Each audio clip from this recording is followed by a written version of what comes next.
Hey folks, Jeremiah here with Trapping Today. I wanted to give you a fur price update for 2018. So as I record this today, here in the fur shed, it's the end of the year, December 31st, 2017. And I'm just looking at a little bit of a forecast of what we can expect for fur prices in the coming months. So if you follow my blog website, trappingtoday.com, I've been doing fur price updates for almost 10 years now on Trapping Today. And so I did a fur market forecast for 2017-2018 a couple months ago, but a lot of people probably haven't seen that, so I thought I'd give a little bit of information for the people on YouTube. So overall, we're in a tough fur market. It's going to be a lower, depressed fur market that we've seen the last couple of years. Since a couple years ago, oil prices crashed from $140 a barrel down to $40 a barrel. The oil prices have stayed in that low range, and what that's done is essentially crashed the Russian economy. The Chinese have been hurt. Chinese and Russian economies are in really rough shape, and those are the countries that consume the vast majority of our fur.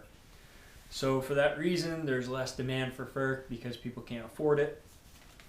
Certain items will continue to do well, but other items will be very low. So overall, the other complicating factor is the US dollar is valued pretty high right now, and when the dollar is high, it makes it more difficult for those currencies to have much purchasing power against the US dollar. So high oil prices and a low dollar is typically going to be better for fur prices. And then of course you need the underlying demand, which is not present anymore in the United States and Western Europe. However, the developing countries like China and Russia and Korea, there's a lot of underlying demand for fur. So let's start off with beaver. We're looking at some low beaver prices. Beaver is typically a utility fur. It's used for not so much fashion, but a lot of gloves and hats. So beaver has suffered quite a bit. We're looking at about probably $8 to $12 average, depending on where you're at. So contrast that to like 2014, when the higher quality northern beavers, we were getting $35, $40 a piece for those. So that's going to be pretty rough.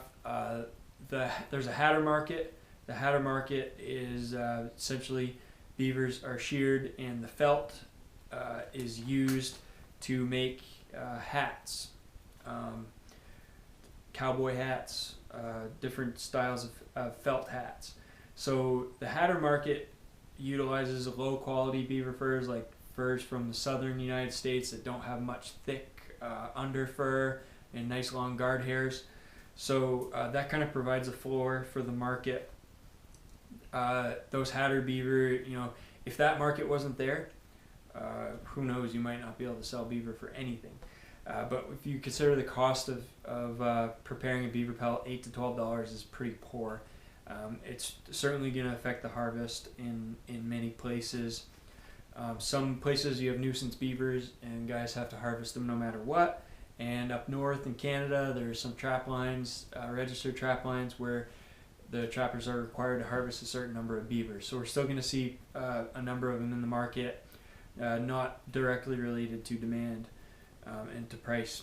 So the other thing is those northern pelts really aren't worth a lot more than the southern pelts for beaver, and that is a change from the past. That's because that high quality fur market is just not there right now. That beaver fur as a warm fur item for utility uses in Russia and colder parts of China. So beaver's going to be rough. Castor is going to be high though. So we've been joking with a couple of trappers around here that we're going to be trapping for castor this year, because it's the only time when castor, the price you'll get for the castor is going to approach the price for the entire beaver pelt. Castor is looking at about $45 to $55 a pound dried. So that's pretty incredible. That's directly related to fewer beaver pelts entering the market. The demand for in the castor market is still high. It hasn't changed much, but the supply has gone down. Moving on, raccoon. So coon is going to be pretty poor. The same thing. Coon is a very utility item. It's not the fashion lines. Some years they'll have coon incorporated into different fall fashion lines on the high-end products, and in those cases you can have some pretty good demand for coon. That's not the case this year.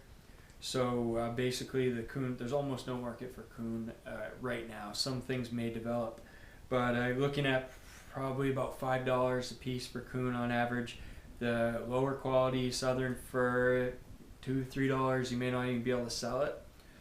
Some of those northern Minnesota type coons that are nice and thick and big, and some of the Iowa coons, they'll probably be, some of them will get $10-12 or a little bit more. Muskrats weren't looking great early on. I predicted about $3 average for rats, but actually a couple of the early sales we're starting to see rats $3.50, $4, and a few a little bit over $4. So $3 to $4 is probably a pretty safe bet for rats, but they have shown some improvement lately. Coyotes. So coyotes are one of those furs, just like bobcats, that the value varies substantially depending on where you're at. The eastern coyotes are they're a lot more like a German Shepherd. They get that coarse, wiry hair. The western coyotes have the nice thick under fur and the silky hair, and they're a paler color. So there's a big difference there. Coyote is primarily used for trim.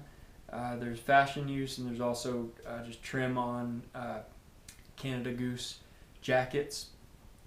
Canada Goose Company makes North American jackets that are worn primarily in North America, and like the hoods are lined with trim, fur trim that's coming from coyotes.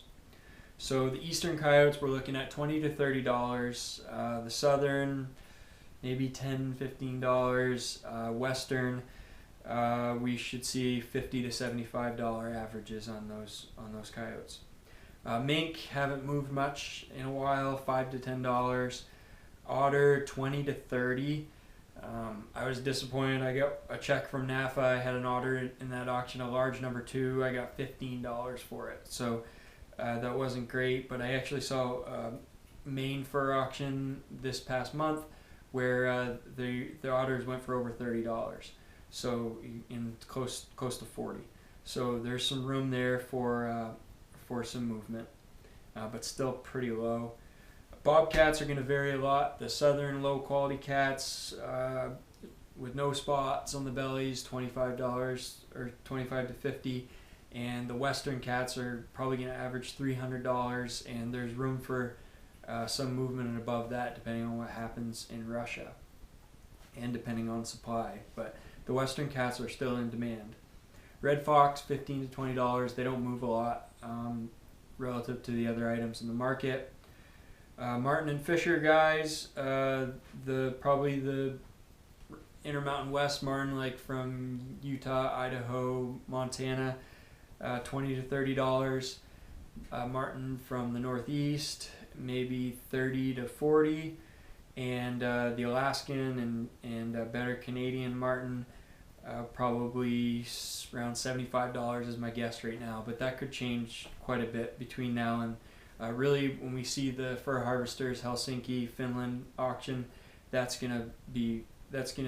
then it's a little too late because we're all done harvesting martin anyway, but that really is going to be the sale of the year, and that's going to be the better prices for martin.